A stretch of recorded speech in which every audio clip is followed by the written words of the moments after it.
여러분 안녕하십니까? 오늘 또 좋은 하루, 복된 하루, 건강한 하루가 되시기를 바랍니다. 오늘 제가 이 유튜브 영상을 촬영하는 날은 3월 25일인데요. 우리 전철수 장로님 정원에 하얀 목련이 활짝 만개를 해서 뒤에 있는 배경을 우리 장로님 정원에 있는 그 목련을 배경으로 지금 이 촬영을 하고 있습니다.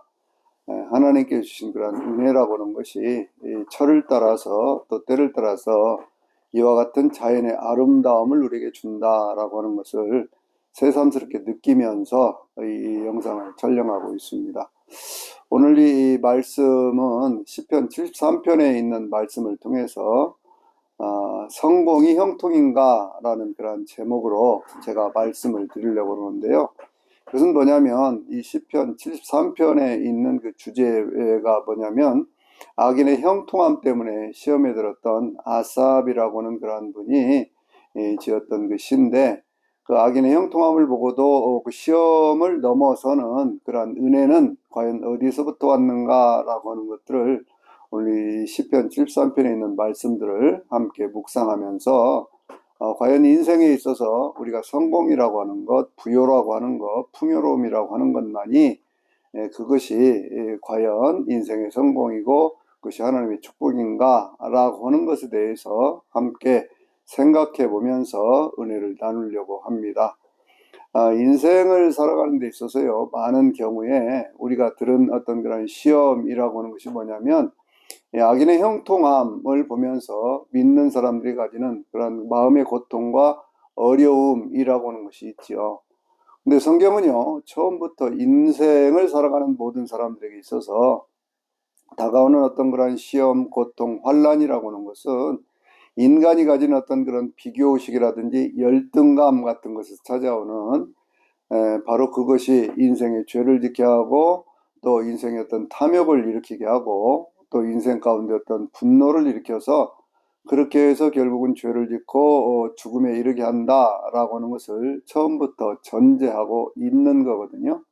그러니까 우리가 이러한 전제들을 바로 아는 그러한 지혜가 우리 가운데 있어야 되는 것이죠. 그것은 무슨 얘기냐고 하면요, 처음부터 인간들이 죄를 지었을 때 무엇 때문에 죄를 짓습니까? 사단이 아담과 하와를 찾아와서 너희가 아직도 눈을 뜨지 못해서 선악을 분별하는 일에 하나님과 같이 되지 못했다. 하나님이 먹지 말라고 한 그 선악과 열매를 따먹으면 너희들의 눈이 밝아서 하나님과 같이 될 것이다 라고 인간들을 유혹하지 않습니까? 그때까지 살아가던 인간들 아담과 하와는요, 전혀 부족함이 없었고 그 가운데 어떤 그런 고통도 없었던 사람들이에요. 근데 갑자기 사단이 찾아와 가지고 사단이 너희가 하나님과 같이 되지를 못하고 있구나, 너는 하나님보다도 훨씬 열등한 존재구나 라고 하는 그런 얘기를 할 때요, 그 이야기를 들으면서 시험에 들었지요. 인간이라고 하는 존재는 그래서 어떤 열등감을 자극하기 시작하면요, 자연히 비교의식을 갖게 돼 있어요. 그래서 상대방과 나라고 하는 것들을 비교를 할 때 그 비교하는 가운데서 내가 좀 뭐가 못났구나라는 그런 생각을 하면 인간들은 반드시 죄를 짓게 되어 있다라고 하는 것이 성경이 처음부터 말씀하고 있는 내용입니다. 그래서 아담과 하와는요, 하나님께서 하지 말라고 하는 그 일을 하면서 하나님의 법을 어기게 되었고, 그래서 그들의 인생 가운데 죄가 죽음을 가져오는 그러한 고통으로 빠져들게 되지 않습니까? 이 아담과 하와가 그 에덴 동산에서 쫓겨나서 동침을 하고 그러면서 낳았던 아들을 가인이라 이렇게 얘기를 하고, 그 다음에 낳았던 아들을 아벨이라고 얘기를 하는데요, 이 가인과 아벨 사이에 있었던 이야기도 인간이 가지고 있는 어떤 그런 그 분노라고 하는 것이 과연 어떤 결과를 가져오는가라고 하는 것을 우리에게 보여주고 있습니다. 이건 무슨 얘기냐면요, 가인이라고 하는 사람의 이름의 뜻은 뭔가를 움켜쥔다, 가진다라고 하는 그런 뜻이 있고요, 아벨이라고 하는 사람의 이름의 뜻은 뭔가 허무하다라고 하는 그런 이름의 뜻을 가지고 있습니다. 이 두 사람이 하나님 앞에 제단을 쌓았는데요, 하나님께서 가인과 그 제물은 받지 않으시고 아벨과 그 제물은 받았다, 성경이 이렇게 말씀하고 있죠. 그러면서 가인이 굉장히 마음속에 분노를 느끼기 시작을 합니다. 하나님 어찌 이러실 수가 있는가라고 하는 것이죠. 여러분이 이 사람들이 가졌던 직업도 보면은요, 가인은 땅을 경작하는 사람이었고 아벨은 양을 치는 사람이었다 그렇게 얘기를 하는데, 가인은 땅의 소산으로서 그렇게 제물을 드렸어요. 그리고 아벨은 양과 그 기름으로, 양의 첫 새끼와 그 기름으로 제물을 드렸다 그렇게 말씀하고 있습니다. 여기에 어떤 그런 재물에 큰 차이가 있었을까라고 하는 것보다는 그 사람들이 살아가는 인생의 삶의 모습에서 그들의 인격적인 어떤 그런 문제가 있었지 않느냐라고 하는 것을 성경은 가인과 그 재물, 아벨과 그 재물이라고 하는 말씀으로 우리에게 암시하고 있는 것이죠.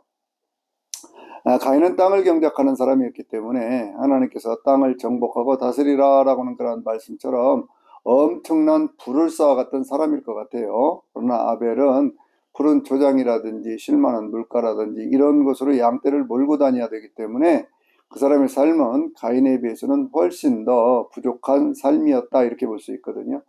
그런데도 여전히 하나님 앞에 예배를 드리는 그러한 자세 속에서 가인은 하나님 앞에 그 예배에 실패한 사람이 되고 아벨은 그 삶에 하나님 앞에 예배에 성공한 사람이 되었는데, 결국 그 삶의 결과가 어떻게 되었습니까? 가인이 분노를 하기를 시작하니까요. 하나님께서 가인을 찾아와서 말씀하시거든요. 내가 어찌해서 그렇게 화를 내고 있느냐? 내가 어찌해서 그렇게 분을 내고 있느냐? 라고 말씀하시면서, 네가 이렇게 화를 내고 분을 내면 죄가 내 문 앞에 그렇게 엎드려 있다가 너를 삼킬 것이다 라고 하는, 이 죄라고 하는 단어가 귀신이라는 단어하고 똑같은 건데 악한 영의 역사가 내게 일어날 것이다 라고 얘기를 합니다. 그럼에도 불구하고요, 가인은 자기 안에 있는 분노를 이기지를 못해서 결국 아벨을 들판으로 끌어내 가지고 자기 동생이었던 아벨을 때려 죽이는 그런 일을 하게 되잖아요. 하나님께 찾아오셨습니다. 가인아, 내 동생 아벨이 어디 있느냐라고 물었더니 가인이 뭐라고 대답을 하죠? 내가 내 동생 지키는 자입니까? 라고 대답을 합니다.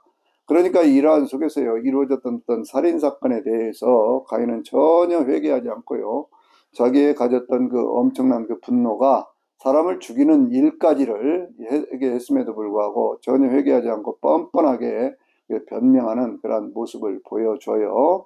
하나님께서 가인에게 그 죄를 지적을 하시죠. 아벨의 피가 땅에서부터 나에게 호소하고 있다라고 말씀을 하시면서 너는 땅에서 저주를 받게 될 것이다 라고 그렇게 말씀을 해요. 그럼에도 불구하고 가인의 생명을 살려서 그렇게 해가지고 가인이 에덴 동쪽에 있는 노 땅에 가가지고요, 거기에서 자녀들을 낳고 그러면서 아주 그 자녀들이 번성하는 그러한 모습을 성경이 보여주고 있습니다. 여기서 드는 그 의문이 있어요. 그것은 뭐냐면, 분명히 가인이 악인이고 아벨은 악하지 않은 사람인데, 악인이 오히려 선한 사람을 죽이고 그 삶의 현실에서는 그렇게 막 번성해가는 그러한 모습을 보면 과연 하나님은 공의로우신 하나님이신가 라고 하는 것에 대한 의문을 우리가 가질 수가 있게 되어진다 그 말씀이죠. 인간이 가졌던 그런 열등감이라든지 분노는 반드시 자기 자신을 해치고 다른 사람도 해치면서 결국 그것은 어리석은 판단 때문에 죽음을 가져오게 된다라고 하는 것을 성경이 처음부터 우리에게 보여주고 있거든요. 그럼에도 불구하고 우리 인생은 살아가다 보면 오늘 이 시편 73편이 말씀하고 있는 것 같은 그러한 상황 속에 빠져들어갈 때가 많이 있습니다. 이 시편 73편을 지었던 이 아삽이라고 하는 그러한 사람은요, 다윗 때에 성가대를 지휘를 하던 지휘자 가운데 한 사람이죠. 헤만이라는 사람이 있었고, 그리고 그 에발이라는 그런 사람이 하나가 있었고요. 그리고 또 그 누굽니까? 바로 이 아셀이라고는 그 아삽이라고는 그런 사람이 있었는데, 이 세 사람이 어떤 그러한 그 성가들을 지휘하던 그러한 사람들이었거든요. 그러니까 이 사람은 늘 하나님 앞에 찬양하고 사는 사람이에요. 하나님 앞에 그 성가들을 이렇게 지휘를 하고 그렇게 하면서 살던 그러한 사람인데, 그럼에도 불구하고 이 사람이 그 시험이 들어버린 겁니다. 왜 시험이 들었느냐? 악인들의 형통함을 보고 시험에 들었다라고 성경은 지금 말씀하고 있는 거예요. 이 성경을 시작을 하면서 시편 73편에서 그 아삽이라고 하는 사람이 뭐라고 얘기하냐면, 하나님은 이스라엘 중에 선하신 하나님이시고 또 선을 행하는 사람들에게 복을 주시는 하나님이신 줄은 저도 알고 있습니다 라고 얘기를 하는 거예요. 그래서 자기는 그렇게 살려고 했다는 거지요. 하나님은 선을 행하는 사람들에게 복을 주시고 선을 행하는 사람들을 축복하시는 하나님인 줄 알았기 때문에 자기도 인생을 그렇게 살려고 했다는 거예요. 이것은 성경이 말씀하고 있는 가장 기본적인 축복의 원리잖아요. 신명기에서 말씀하고 있는 축복과 저주의 원리라고 하는 것이 신명기 28장에 있는데, 그 성경에 있는 말씀을 보면 하나님의 말씀, 하나님의 규례를 지키고 하나님의 명령을 따라 사는 사람들에게는, 그 사람들은요 들어가도 복을 받고 나가도 복을 받을 것이며 그가 있는 곳에서 항상 그가 하는 모든 일에 형통하리라 라고 말씀하면서, 하나님께서는 그들은 머리가 될지언정 꼬리가 되지 않는다, 산업에도 복을 받고 자녀들도 복을 받는다 라고 하는 것들을 분명하게 14절까지 있는 말씀들을 통해서 여러 가지로 다양하게 그렇게 말씀을 하고 있어요. 네가 있는 것, 네가 손대는 것, 그 모든 것들이 성공하게 될 것이다 라고 말씀을 하면서, 동시에 15절 이하에 있는 그런 말씀을 보면요, 하나님의 말씀과 규례와 윤리를 쫓아 살지 않는 사람들은 들어가도 저주를 받을 것이고 나가도 저주를 받을 것이며 네가 하는 일마다 망하게 될 것이고 네 자녀들도 저주를 받을 것이며 너는 몸에 병이 들고 모든 것들이 형통하지 못할 뿐만 아니라 네가 한 길로 갔다가 7길로 도망가는 그러한 일들이 일어나게 될 것이다 라고 여러 가지 그러한 저주의 말씀들을 하고 계셔요. 이게 가장 기본적인 성경이 우리에게 말씀하고 있는 축복과 저주의 원리, 신앙 안에서 갖는 축복과 저주의 원리라고 하는 것이죠. 그런데 우리가 세상을 살아보면요, 그러지 않을 경우들이 굉장히 많이 있다라고 하는 것을 느끼지 않습니까? 그럴 때마다 여러분은 어떠십니까? 마음의 갈등을 느끼지 않습니까? 내가 이렇게 선하게 살아가고 내가 이렇게 정말 정직하게 살아가고 하나님의 뜻대로 살아가려고 하는데 내 밖에 있는 다른 사람들, 오히려 악인들, 죄인들, 오만한 자들은 저렇게 삶이 형통해 가고 있구나. 나는 그렇게 살지를 못하는데 저 사람들은 왜 저렇게 살지? 라고 하는 것 때문에 시험에 드는 경우가 없을까요?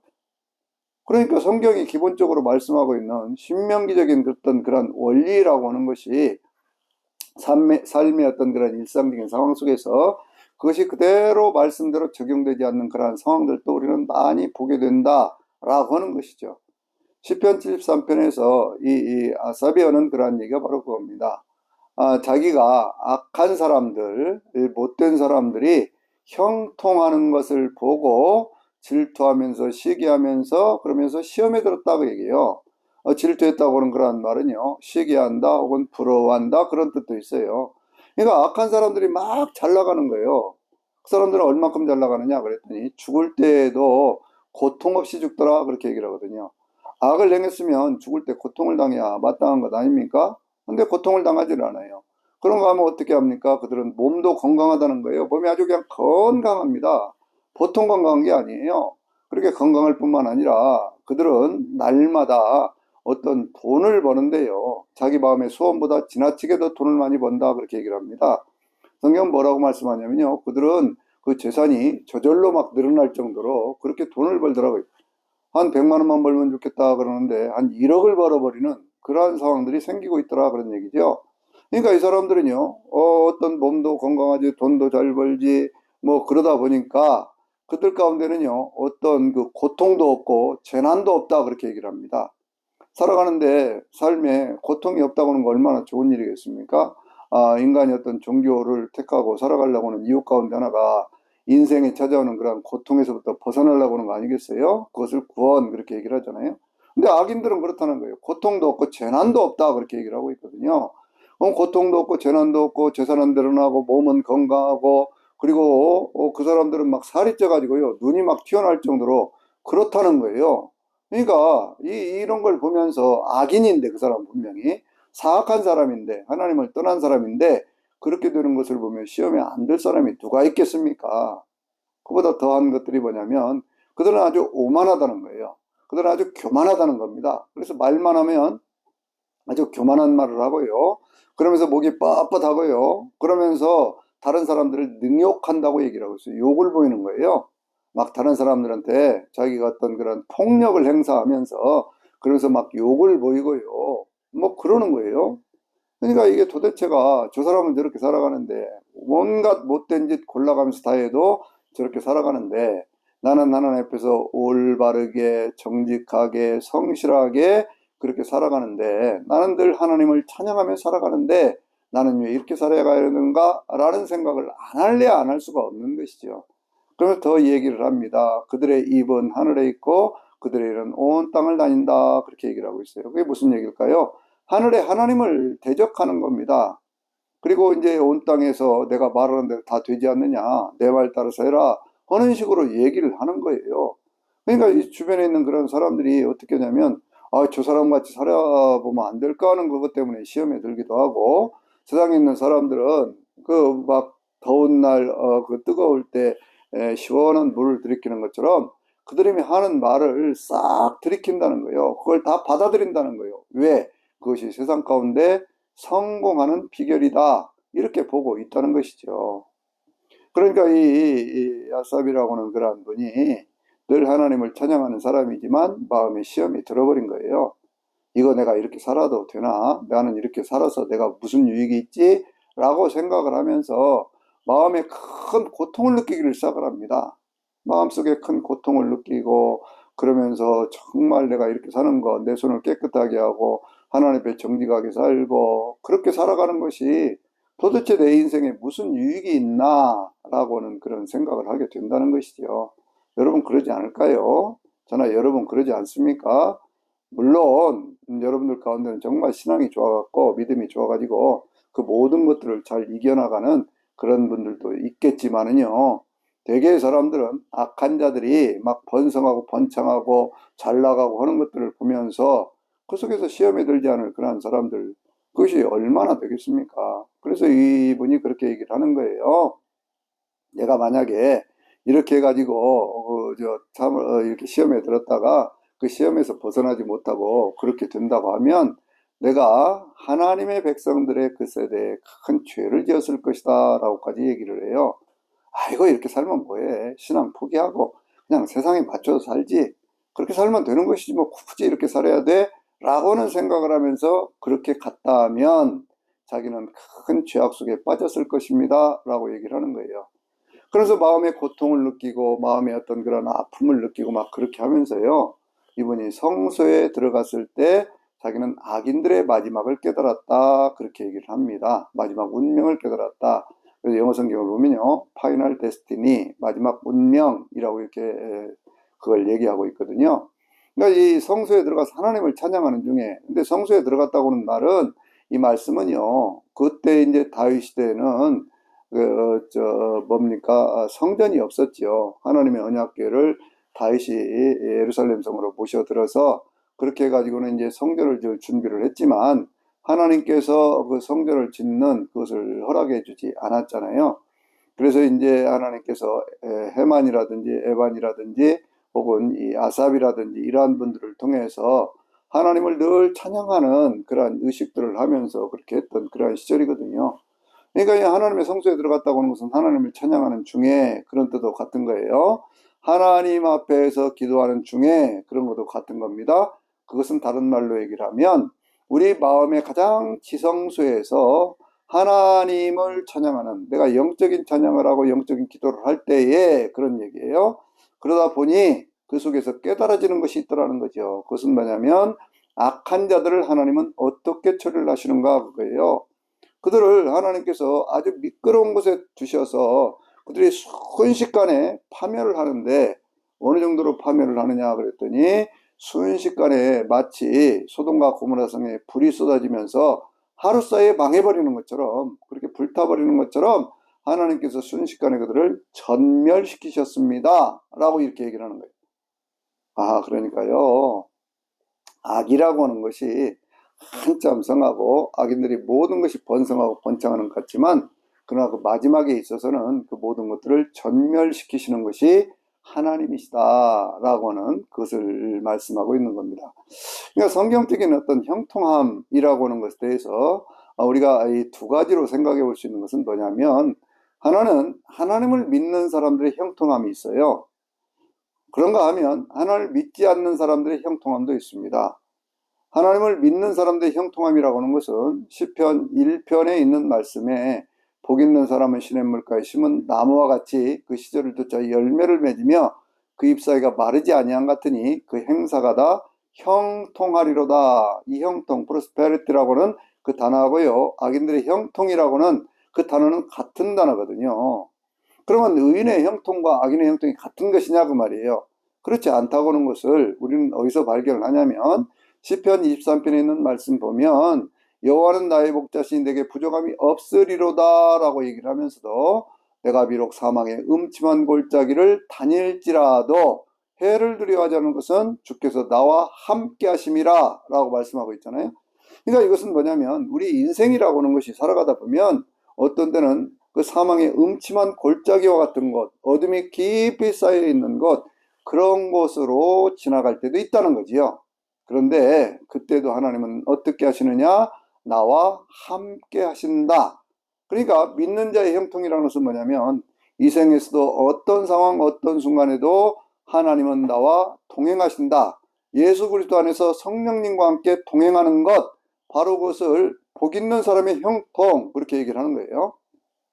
여러분 이걸 잘 기억을 하셔야 됩니다. 우리의 형통이라고 하는 것, 믿는 사람들의 형통이라고 하는 것은 삶의 모든 것들이 세상적인 어떤 그런 기준에서 높은 지위에 올라가고 많은 것들을 가지고 있고 뭐 이런 것들만을 성공이라고 얘기하지 않는 거예요. 그건 하나님께서 하나님을 믿는 백성들에게 주어지는 축복의 보너스와 같은 것이라면 기본적인 것은 뭐냐? 하나님이 나와 함께 언제나 동행하신다. 그것이 언제까지요? 주님이 말씀하시기를 볼지어다 내가 세상 끝날까지 너희와 항상 함께 있으리라 라고 하는 이 생과 내생에서의 영원한 동행하심, 영원히 함께 하심, 바로 그것이 믿는 자의 형통이라고 하는 것입니다. 그러니까 성경이 말씀하는 복 있는 사람은 어떤 사람이냐 그러면 성경이 예수님께서 말씀하시기를 맨 처음에 뭐라고 말씀하셨어요? 심령이 가난한 사람들에겐 복이 있나니 천국이 저희 것이다 라고 말씀하시잖아요. 이 천국, 하나님이 다스리는 나라라고 하는 것은 우리 마음속에 평안이 있고 어떤 상황 속에서 놓치지 않는 그런 평안과 그런 그 은혜가 있고요. 하나님 나를 지키시고 보호하시면서 사망의 음침한 골짜기를 다닐지라도 나와 함께 동행하시면서 주님 앞에 가는 그날까지 끝까지 동행하시고 주님 앞에 서는 그날에 영원한 천국에 들어갈 수 있도록 만들어주시는 것, 바로 이것을 믿는 자의 형통이라고 성경이 말씀하고 있는 겁니다. 여러분 세상에는요 선도 있고 악이 있거든요. 선도 있고 악이 있기 때문에 악한 자들의 형통이라고 하는 것을 성경은 아주 신비롭게도요 뭐라고 말씀하고 있냐면 오늘 성경 본문에도 그런 말씀이 있습니다만은 창세기 1장에 보면 하나님께서 여섯째 날에 땅에 있는 어떤 짐승들을 만드시면서 그들에게도 말씀을 하셨거든요. 뭐라고요? 번성하고 충만하라 이렇게 말씀을 하셨어요. 그것을 하나님께서 하나님의 사람들에게만 주신 복이 아니고 짐승들에게 주었던 그런 복 가운데도 충만하고 번성하라 라는 복이 있거든요. 그러니까 이 세상을 살아가는 데 있어서 하나님이 영이 없는 짐승과 같은 그러한 사람들에게도 여전히 충만하고 번성할 수 있는 그러한 기회를 하나님은 허락하여 주신다라고 하는 거예요. 그러나 하나님의 영이 있는 사람들, 하나님의 사람들에게는요, 그것이 개별적인 어떤 그런 번성함이 아니라 하나님의 영이 함께 하심으로 그 마음의 평안과 기쁨과 감사를 주고 어떤 상황 속에서도 믿음으로 이겨나갈 수 있도록 하나님을 믿는 그 믿음으로 주님과 함께 동행하면서 그걸 이겨나갈 수 있도록 하는 것, 바로 그것이 믿는 자의 형통, 이것이 악인의 형통과는 다른 것이다 그런 얘기죠. 그러니까 악인의 형통함이라는 것은 세상 가운데 모든 것들이 잘 되고 잘 되어서 거기 본문에 이제 11절 12절 같은 데 있는 말씀들을 보면요 악인들은 항상 평안하고요 그 재물은 자기의 소원보다도 훨씬 더 많아진다라고 이렇게 말씀하고 있어요. 그런데 그럼에도 불구하고 믿는 사람들에게 있어서 그런 것들을 보면서 마음의 고통을 느끼고 그렇게 하다가 그 악인들의 마지막 운명이라고 하는 것이 천국이 아닌 지옥이라고 하는 것을 깨달으면서 사람이 살다가 죽으면 한 번 죽는 것은 정하신 것이고 그 후에는 심판이 있다고 그랬는데 그 심판의 결과가 무엇이냐라고 하는 것에 대해서 알기 시작하면서 세상을 살아가는 데 있어서 세상적인 성공에 매이지 않고 오히려 주님을 섬기고 주님을 사랑하고 주님과 함께 동행하는 것, 섬김과 나눔과 사랑을 실천하며 사는 것, 이것이 참된 형통이라고 하는 것을 알게 되어지는 것입니다. 그래서 이 아삽이라고 하는 분이 그렇게 얘기를 합니다. 내가 그런 것들을 알지 못할 때 나는 짐승과 같이 우매한 사람이었지만, 그러나 하나님께서 나를 그렇게 알게 하여 주심으로 나는 이 주의 교훈으로 나를 그렇게 알게 하여 주셨고, 그리고 나를 하나님께서는 장차 영광 가운데 그렇게 인도해 주실 것입니다 라고 그렇게 고백을 하고 있거든요. 여러분, 이 영광이 어딜까요? 로마서 8장에 있는 말씀 보면은요, 사도 바울이 그렇게 얘기를 하거든요. 우리가 장차 누릴 영광은 현재 우리가 겪고 있는 이 고난과는 좋게 비교할 수 없도다 라고 얘기를 하고 있잖아요. 여러분, 세상 가운데 사는 데 있어서 그 세상적인 성공이 형통이라면 아브라함 시대에 가장 형통한 사람들은 누구일까요? 그것은 메소포타미아 지역, 아브라함이 떠났던 그 지역, 그 지역에 메소포타미아 지역에 있던 옛날 바벨론의 왕이 가장 형통한 사람이었겠지요. 또 아브라함은요, 자기가 살아가는 인생길에서 수없이 많은 그런 고난을 당하는데, 그때 그 어떤 기근을 피해서 애굽에까지 갔지 않습니까? 그러면 누가 형통한 사람이에요? 애굽의 왕이 형통한 사람이잖아요. 거기에 어떤 그런 그 피난을 갔던 아브라함이 형통하겠습니까? 그런데 성경은 아브라함의 인생이 복 있는 인생이다 그렇게 말씀하고 있고요. 그 어떤 그러한 모습들을 우리는 성경을 통해서 발견하지 않습니까? 만약에 세상 가운데 있는 모든 그 어떤 세상의 부나 명예나 어떤 권력이 그것이 하나님이 주신 형통이라면, 하나님께 주시는 그런 형통의 끝이라면요, 계시록 13장에 있는 그 말씀들을 보면은요, 거기에 짐승들이 나오잖아요. 첫 번째 짐승은 바다에서 올라오는데 그것은 권력을 가지고 있어요. 세상의 모든 것들을 다스릴 권력을 가지고 있어서 그것이 과장되게 아주 그냥 하나님을 모독할 수 있는 그런 입을 받아서 하나님의 이름을 모독하고, 그리고 세상 가운데 있는 하나님의 백성들을 막 모독하고, 그들이 하나님을 경배하게 하면서 그 하나님을 경배하던 그것을 오히려 짐승을 경배하게 하고, 그렇지 않으면 막 죽이는 그러한 모습들이 나오지 않습니까? 거짓 선지자들이 하는 일들이 무엇입니까? 그것이 짐승의 우상과 형상을 만들게 해서 그것을 경배하지 않은 사람들은 다 죽이게 하고, 그러면서 무엇을 합니까? 그것들이 그 어떤 그런 그 짐승의 표를 만들어 가지고 그 표를 가진 자에는 매매를 하지 못하게 하더라 그랬잖아요. 그러니까 이 경제적인 부라고 하는 것까지도, 그것은 오히려 짐승을 섬기는 사람들이 훨씬 더 강하게 강력하게 그렇게 그것을 갖고 권력이라든지 이런 걸 누리고 그러는 것이지, 하나님 믿는 백성들에게요 그것을 그렇게 누리게 하는 그런 것들이 말세의 어떤 그런 모습에는 없어요. 그런데도 그 가운데도 하나님을 믿는 그 믿음을 끝까지 지키면서 이긴 자의 삶을 살아가는 사람들이 있거든요. 그것은 뭐냐면 마지막 종말을 안다는 거예요.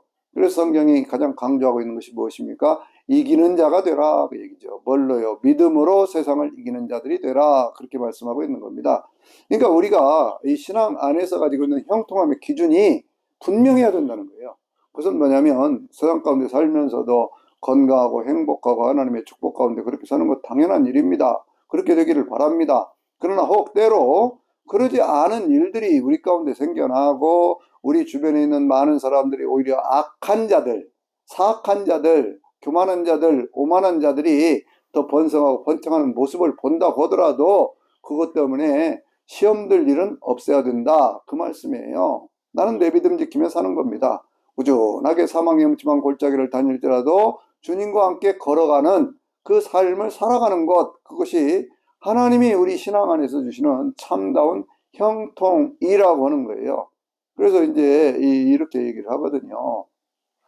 그들의 마지막 멸망이라든지 이런 것들을 보면서 나의 소망은 하나님께 있고, 그리고 이 땅에서의 분깃도 오직 하나님 한 분밖에는 없습니다 라고 고백을 합니다. 그러면서요, 삶에 있어서, 모든 그 삶에 있어서 내가 이런 것들을 이겨나갈 수 있도록 하나님은 늘 나와 함께 하시고 내 오른손을 붙잡아 주셨습니다. 그렇게 얘기를 해요. 오른손을 붙잡아 주셨다는 것이 무엇일까요? 하나님 내 오른손을 붙잡아 주신다. 계시록 1장에도 있는 말씀 보면 그 오른손에 7뼈를 붙잡고 계신 그 주님의 모습을 우리가 보지 않습니까? 우리 인생을 붙잡고 계시는 주님의 모습을 보잖아요.